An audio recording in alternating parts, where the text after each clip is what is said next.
Hi, I'm Tom for Altman Plants. You know, a lot of times when we describe plants, we say, oh, it has like these teeth on it. Is that kind of crazy? It's like, are they teeth?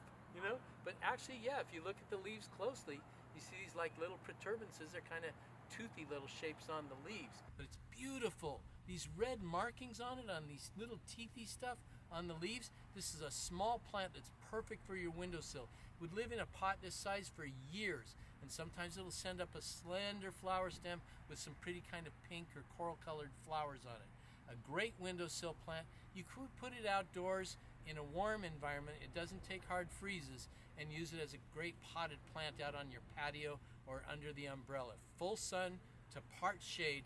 Aloe Oik. Blimey, it's Oik. Tom for Altman Plants.